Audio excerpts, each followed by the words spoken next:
Olá, amigos e amigas da história, bem-vindos ao canal Jornadas pela História. Eu sou Luciano Rosa e essa é a jornada número 2.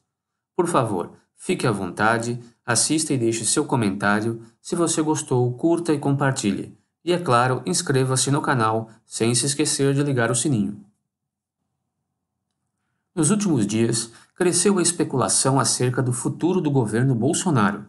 Há quem diga que um novo processo de impeachment do presidente da República, o terceiro da nova República, poderia começar no Congresso Nacional com base nas declarações do ex-ministro da Justiça Sérgio Moro. Partindo da situação política atual, vamos conhecer um pouco da história recente do Brasil. O tema deste vídeo é o impeachment de Collor. Bom, em 1989, depois de mais de 2 décadas de governos militares, os brasileiros puderam escolher, em eleição direta, o presidente da República. A disputa eleitoral daquele ano foi decidida no segundo turno. Os aspirantes à cadeira presidencial eram Lula, candidato pelo Partido dos Trabalhadores, e Fernando Collor de Mello, político de Alagoas, do pequeno PRN, Partido da Reconstrução Nacional. Lula era sindicalista com atuação marcante no movimento operário paulista. Collor era conhecido como o Caçador de Marajás, paladino da luta contra a corrupção e contra os privilégios. Depois de uma campanha eleitoral extremamente acirrada, Fernando Collor de Mello acabou vencendo por 53,03%. Lula ficou com 46,97% dos votos.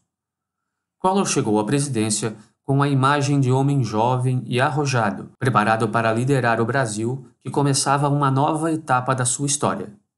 Em seu primeiro ano como presidente, Collor atacou a grande chaga econômica do Brasil, a inflação. As medidas anti-inflacionárias tomadas por Collor foram bastante severas.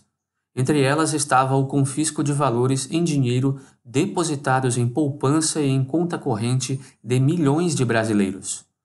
O objetivo de Zélia Cardoso de Mello, ministra da Economia e prima de Collor, era conter a inflação por meio da redução do volume de dinheiro em circulação.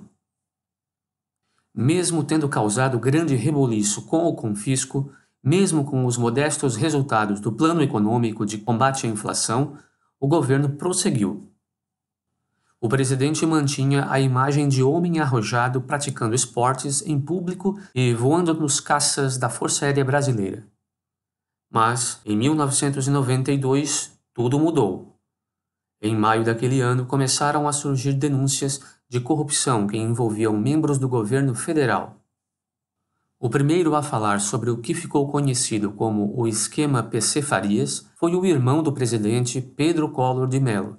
Em entrevista à revista semanal Veja, Pedro Collor fez revelações estarrecedoras sobre um esquema de corrupção que funcionaria dentro e fora do governo federal.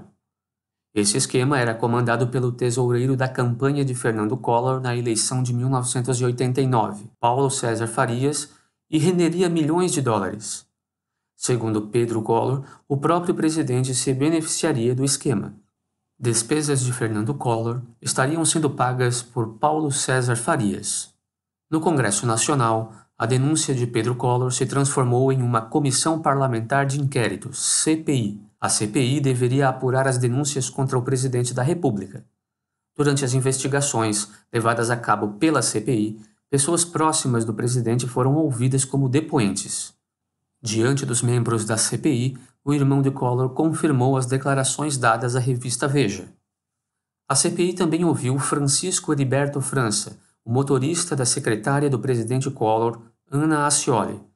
Heriberto confirmou em depoimento à CPI as declarações que dera, naquele mesmo mês, à revista semanal Isto É. O motorista, mais uma vez, afirmou que Paulo César Farias pagava, através de Ana Ascioli, contas pessoais do presidente Fernando Collor. As duas grandes revistas semanais do Brasil, à época, Veja e Isto É, foram protagonistas na divulgação das revelações e produziram matérias que despertaram a indignação nacional e entraram para a história do jornalismo brasileiro.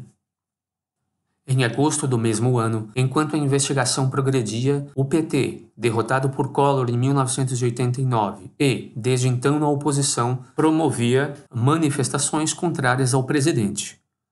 Um amplo movimento social favorável à renúncia ou ao impeachment de Fernando Collor começava a ganhar corpo nas principais cidades brasileiras. Integrantes da União Nacional dos Estudantes, promoviam manifestações de rua contrárias ao presidente. Por protestarem com os rostos pintados, os manifestantes ficaram conhecidos como caras pintadas. Na tentativa de ganhar sustentação popular, Fernando Collor pediu a seus apoiadores que saíssem de casa vestindo verde e amarelo no domingo, dia 16 de agosto. O resultado do apelo, no entanto, foi contrário. Como protesto, grande número de pessoas foi às ruas vestindo preto. Enquanto se desenrolava a batalha da comunicação entre Collor e seus opositores, a CPI chegava à conclusão de que as reformas na Casa da Dinda, residência do presidente em Brasília, e a compra pelo presidente de um Fiat Elba teriam sido pagas pela Brasiljet, empresa de táxi aéreo de PC Farias. O relatório final da CPI foi taxativo. O presidente tinha relação com o esquema de corrupção investigado. O final do mês de agosto foi marcado por grandes manifestações que pediam a saída de Collor da presidência. Em setembro, com um relatório da CPI pronto, a Associação Brasileira de Imprensa, a ABI, e a Ordem dos Advogados do Brasil, OAB, apresentaram ao Congresso Nacional pedido de impeachment do presidente Fernando Collor. Ainda em setembro, a Câmara dos Deputados aprovou a abertura do processo de impeachment do presidente da República. Ao mesmo tempo, as manifestações do movimento Fora Collor ficavam cada vez maiores. Em outubro, o processo de impeachment, aberto na Câmara dos Deputados, chegava ao Senado brasileiro. Caberia aos senadores julgar o presidente. De acordo com a legislação, Collor, na condição de réu, é afastado da presidência provisoriamente. O Brasil passava então a ter um novo presidente, o vice Itamar Franco, político mineiro do PMDB. Na medida em que o tempo passava, ficava cada vez mais claro que o Senado condenaria o presidente afastado. 4 dias depois do Natal de 1992, no dia 29 de dezembro, horas antes de ser julgado pelos senadores, Collor renunciou à presidência para se livrar da perda de direitos políticos por 8 anos, em caso de condenação. A renúncia foi considerada inválida pelos senadores por ter sido feita fora do prazo legal. No dia seguinte, 30 de dezembro, antevéspera do Ano Novo, o presidente foi condenado pelo plenário do Senado. 76 senadores votaram pela cassação. Apenas 3 votaram contra. Fora da presidência, Fernando Collor permaneceu com direitos políticos suspensos por 8 anos e continuou a responder na justiça pelo crime do qual era acusado. Corrupção passiva. Em 1994, o Supremo Tribunal Federal considerou inválidas as provas que incriminavam o ex-presidente. Collor foi absolvido, sem contudo reaver seus direitos políticos.